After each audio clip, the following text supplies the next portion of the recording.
Hello friends, welcome to your channel knowledge score. इस video में subject knowledge language and curriculum ज्ञान भाषा और पाठ्यक्रम का वेरी शॉर्ट क्वेश्चन आंसर लेकर के आई हूँ, जो बीएड सेकेंड ईयर के एग्ज़ाम की दृष्टि से काफ़ी इम्पॉर्टेंट है। स्टूडेंट का काफ़ी मैसेजेस कमेंट्स आ रहे थे कि मैम आप अति लघुत्तरीय पर एक वीडियो बनाइए। सो स्टूडेंट के डिमांड पर मैंने यह वीडियो बनाया। पेपर बीएड सेकेंड ईयर का सेक्शन सी में इस तरह के क्वेश्चंस आंसर पूछे जाते हैं। सो स्टूडेंट, बिना देरी किए हुए चलिए हम जानते हैं अति लघुत्तरीय प्रश्नों के उत्तर, वेरी शॉर्ट क्वेश्चंस के answer. Subject knowledge language and curriculum ज्ञान भाषा और पाठ्यक्रम के most important very short question answer. Question number 1, ज्ञान और सूचना में दो अंतर बताइए। आंसर, ज्ञान एक व्यापक संप्रत्यय है, सूचना एक संप्रत्यय अपेक्षाकृत इतना व्यापक नहीं है। ज्ञान मात्र आंकड़े या तथ्य नहीं है, सूचना केवल आंकड़े या तथ्य होते हैं। State two difference between knowledge and information. Knowledge is a broad concept, the concept of information is not so broad. Second इसका पॉइंट है, knowledge is not figure or facts, information is only figures or facts. Knowledge का concept जो है बहुत broad है और यह केवल आंकड़े और तथ्य पर निर्भर नहीं करता है, यह बहुत ही ब्रॉड इसका कॉन्सेप्ट है। लेकिन इंफॉर्मेशन, जिसे हम सूचना बोलते हैं, इसका जो कॉन्सेप्ट है केवल आंकड़े और तथ्य पर निर्भर करता है। तो सो ये इतना ज़्यादा व्यापक नहीं होता है। यह क्वेश्चन शॉर्ट क्वेश्चन आंसर में भी आ सकता है और वेरी शॉर्ट क्वेश्चन आंसर में भी आ सकता है। सो ये बहुत ही इंपॉर्टेंट है। Question number 1। क्वेश्चन नंबर 2, किसी एक भारतीय दार्शनिक शिक्षा शास्त्री का नाम बताइए। Answer, Swami Vivekananda. Name of any one Indian philosopher educationist. Swami Vivekananda.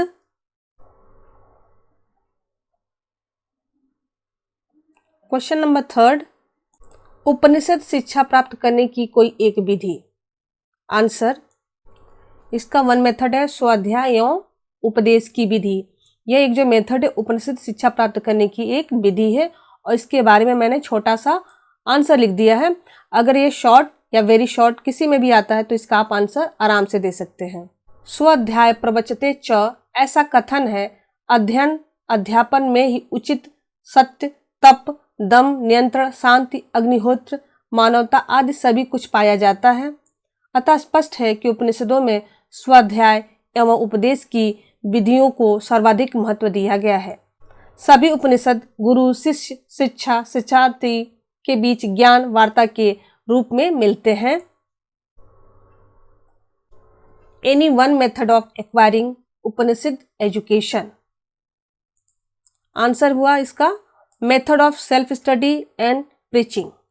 इसके बारे में आप देख लीजिए। ये क्वेश्चन नंबर 4, किंडरगार्टन पद्धति के जनक का नाम। Friedrich Froebel. Name of the father of kindergarten system. Friedrich Froebel. 5th question, शिक्षण को परिभाषित कीजिए। यह शिक्षक नहीं है, शिक्षण है, मिस्टेक है। शिक्षण छात्रों को उनकी शक्तियों के विकास में सहायता करता है। Define teaching. ये टीचर नहीं है, टीचिंग है। So teaching helps student develop their strength. Teaching जो है, शिक्षण जो है, छात्र के अंदर, स्टूडेंट के अंदर जो भी इनर क्वालिटी है उसको प्रमोट करता है, उसको डेवलप करता है।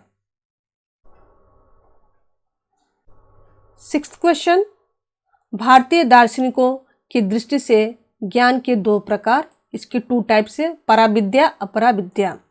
The 2 type of knowledge from the point of view of Indian philosopher, Paravidya and Aparavidya.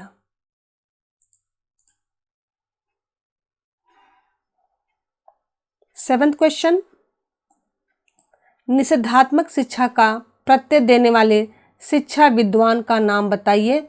Gene Jacques Rousseau. Name the educationist who gave the concept of prohibitive education. Very short में एक एक line में answer भी पूछता है, जो अभी मैंने प्रीवियस डिस्कस किया था 1 to 7 क्वेश्चन। तो अगर वेरी शॉर्ट क्वेश्चन में आता है तो उसको एक एक लाइन में उसको डिफाइन कर दीजिएगा। लेकिन जो 8th क्वेश्चन है यह ट्रू एंड फॉल्स में पूछता है, जिसको मैंने डायरेक्ट इसका आंसर लिख दिया है। 8th क्वेश्चन, ज्ञान की प्रकृति मूर्त है या फॉल्स है? The nature of knowledge is tangible, false.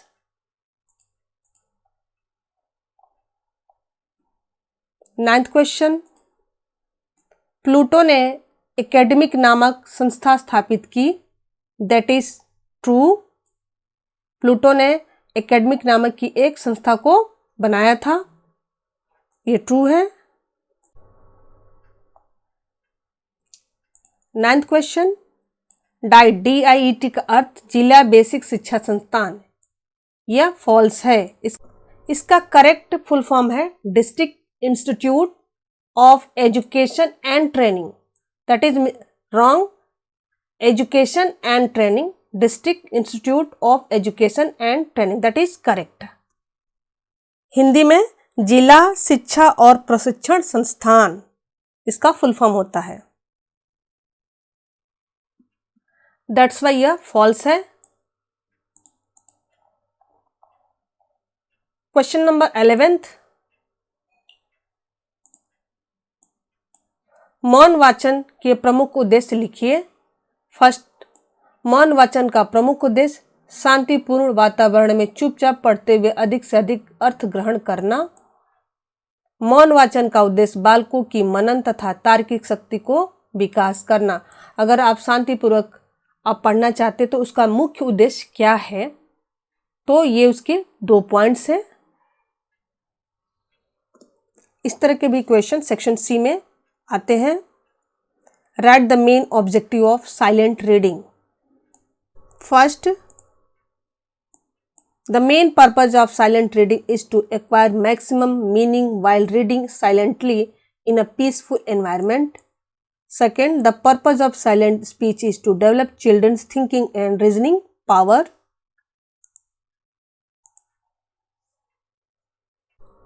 Question number 12, अव्ययवाह मौन वाचन परीक्षण में कितने कारक समाहित है, इसका केवल नंबर बताना है। तो इसके आंसर हुआ 3।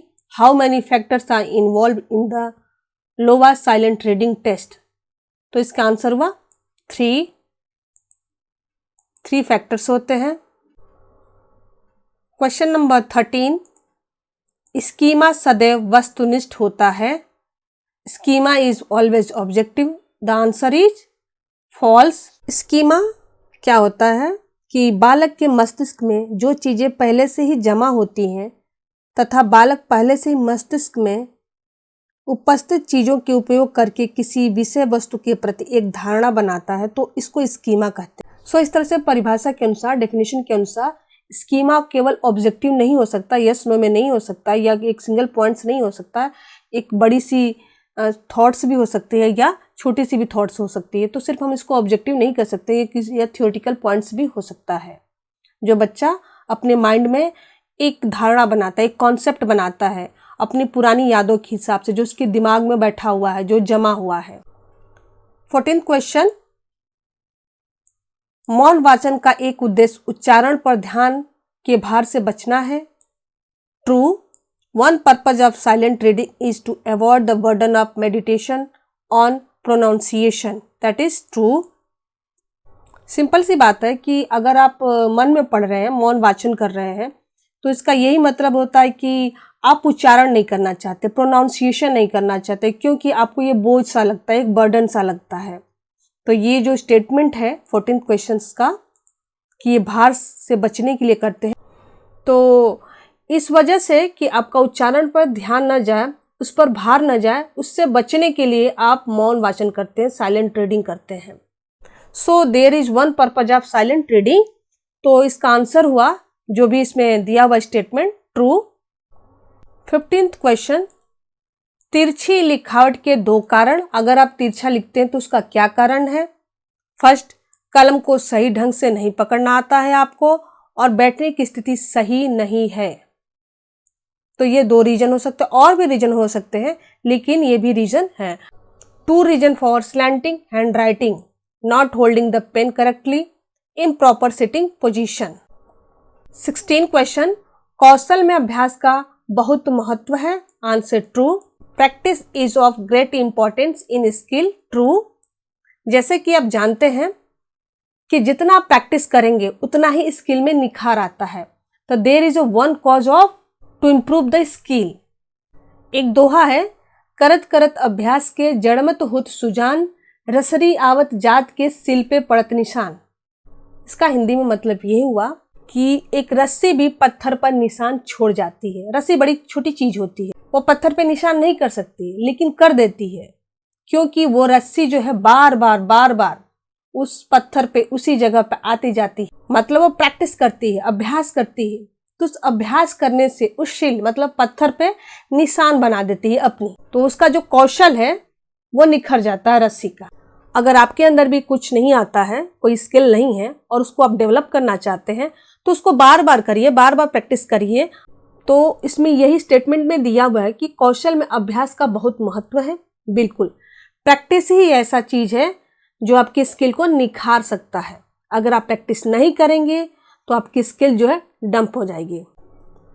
17th क्वेश्चन, पाठ्यक्रम करिकुलम का शाब्दिक अर्थ बताइए। आंसर, शिक्षक की दिशा में पाठ्यक्रम एक साधन है जिसका अनुसरण करके शिक्षा के लक्ष्यों को प्राप्त करने का प्रयास करता है। शिक्षक के लिए, जो टीचर्स के लिए होते, जो पाठ्यक्रम है, करिकुलम एक टूल है जिसको फॉलो करके, जिसको देख करके, जिसको समझ करके वो अपने शिक्षा की जो प्राप्ति, जो उसको गोल है, उसको क्या करता है, प्राप्त कर सकता है वेरी इजिली। तो give the literal meaning of curriculum. Curriculum is a tool under the direction of the teacher, following which one tries to achieve the goal of education. Student, इस तरह के क्वेश्चंस वेरी शॉर्ट क्वेश्चंस में भी आ सकते हैं और short questions में भी आ सकते हैं। तो अगर वेरी शॉर्ट क्वेश्चन में आता है तो इस तरह के टू द पॉइंट्स आपको लिखने होंगे, लेकिन शॉर्ट क्वेश्चन में अगर पूछता है तो ये पॉइंट को लिख करके हेडिंग दीजिए और इसको थोड़ा सा डिस्क्राइब कर दीजिए अपने टर्म्स में, अपने वर्ड्स में। पाठ्यक्रम परिवर्तन के मार्ग में आने वाली कोई एक बाधा, परंपरा के प्रति प्रेम एवं झुकाव, any one obstacle in the way of curriculum changes, love and leaning towards tradition. Student, curriculum या कोई भी चीज हो उसके लिए रिजिड नहीं होना चाहिए, क्योंकि अगर आप रिजिड होते हैं तो उसका डेवलपमेंट नहीं हो सकता है। सेम उसी तरह से करिकुलम है, पाठ्यक्रम है, इसमें भी टाइम टू टाइम चेंजेस होना जरूरी है।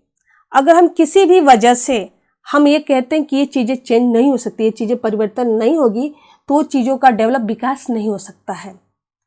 क्योंकि गीता में भी कहा गया है कि परिवर्तन ही नितांत सत्य है। अगर आप परिवर्तन नहीं किसी चीज़ में ला रहे हैं तो वहाँ पे उसका विकास रुक जाता है, चाहे वो किसी भी भाव से हो, चाहे प्रेम से हो या लगाव से हो, या हम ऑर्थोडॉक्सी हैं, रूढ़वादी हैं, इसकी वजह से हम नहीं चेंज करना चाहते हैं, चाहे वॉट एवर कोई भी रीजन हो, हम उस वजह से ये चाहते हैं कि इस चीज़ में बदलाव ना हो। और अगर बदलाव नहीं होगा तो हम किसी भी चीज़ों में उसका विकास या ग्रोथ नहीं कर सकते हैं। तो ग्रोथ के लिए परिवर्तन जरूरी है और इस संसार में कुछ भी सत्य नहीं है, परिवर्तन ही सत्य है। तो करिकुलम की दृष्टि से अगर हम चेंजेस करते हैं पाठ्यक्रम में तो स्टूडेंट को भी नई नई चीज़ें, नई नई टेक्नोलॉजी का हम एडॉप्शन कराएंगे। स्टूडेंट, अति लघु उत्तरीय प्रश्न के उत्तर लाने का मेरा मुख्य उद्देश्य यही था कि आपका समय बचे और आप इजीली एक छोटा सा वीडियो देख करके इस सब्जेक्ट का अति लघु उत्तरीय प्रश्नों के उत्तर जान लें। और आप ही लोगों के मैसेज और कमेंट के अकॉर्डिंग ही मैंने इस तरह की वीडियो बनाई हूँ ताकि आप लोगों को हेल्प मिले। सो दैट्स वाई मैंने ये वीडियो बनाई आप लोगों के लिए। अगर यह वीडियो आपको अच्छी लगे तो इस वीडियो को लाइक और सब्सक्राइब कर दीजिए ताकि मुझे मोटिवेशन मिले और मैं इसी तरह के नए वीडियो भी लाऊं और आपके एग्जाम में हेल्पफुल हो सके। Now come to the point. 19th question, पाठ्यक्रम के एकीकृत उपागम का मूल आधार, इसका मूल आधार होता है उद्देश्य, पाठ्यवस्तु, शिक्षण विधियां एंड मूल्यांकन। Fundamentals of integrated approach to curriculum, objective, curriculum, teaching method and evaluation.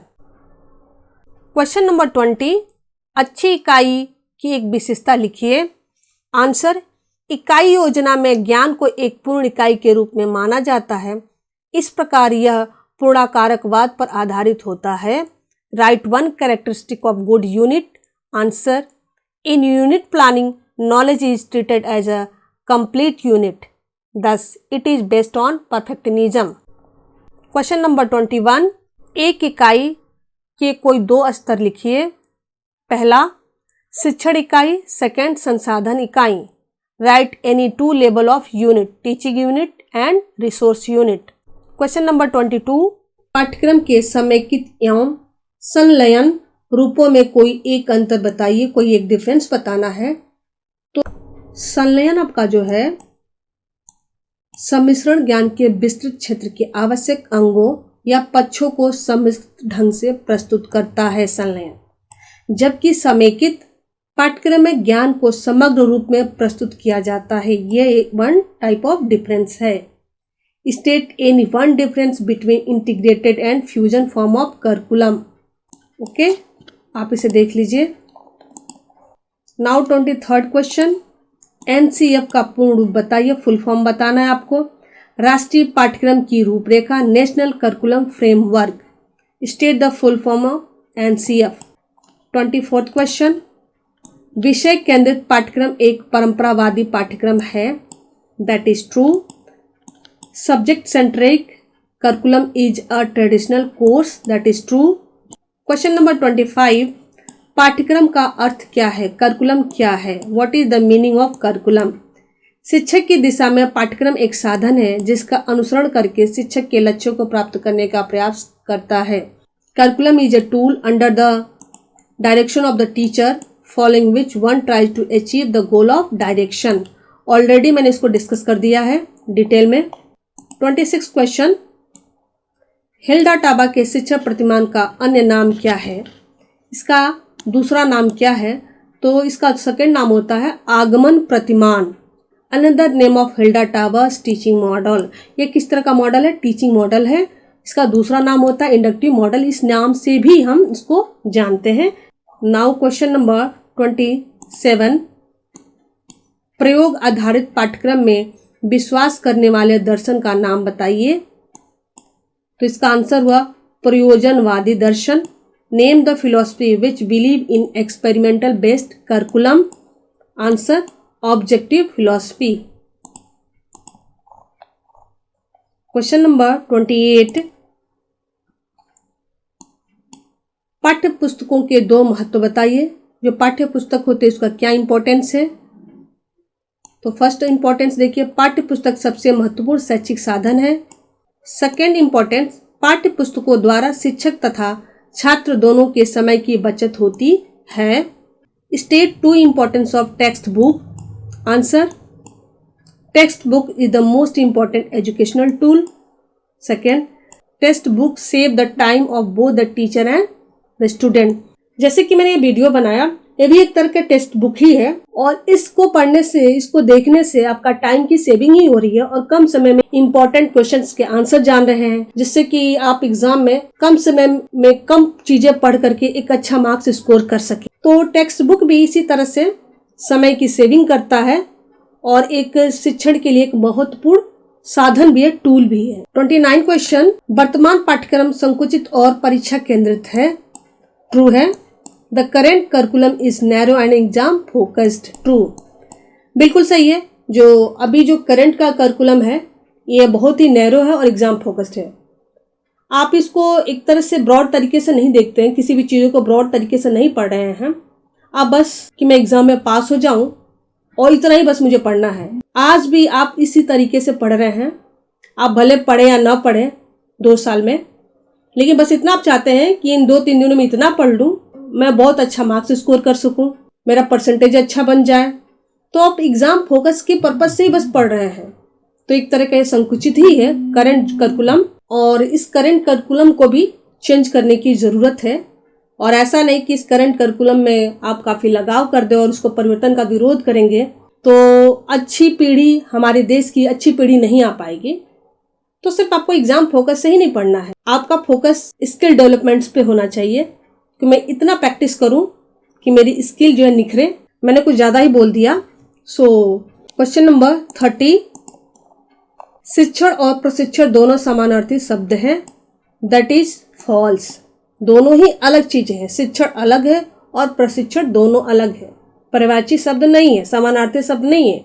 Teaching and training are both synonymous, that is false. So student, अगर ये वीडियो आपको अच्छी लगी है तो इस वीडियो को लाइक और सब्सक्राइब करिए, ताकि इसी तरह की वीडियो मैं लाती रहूं और आपकी एग्जाम में हेल्प करती रहूं।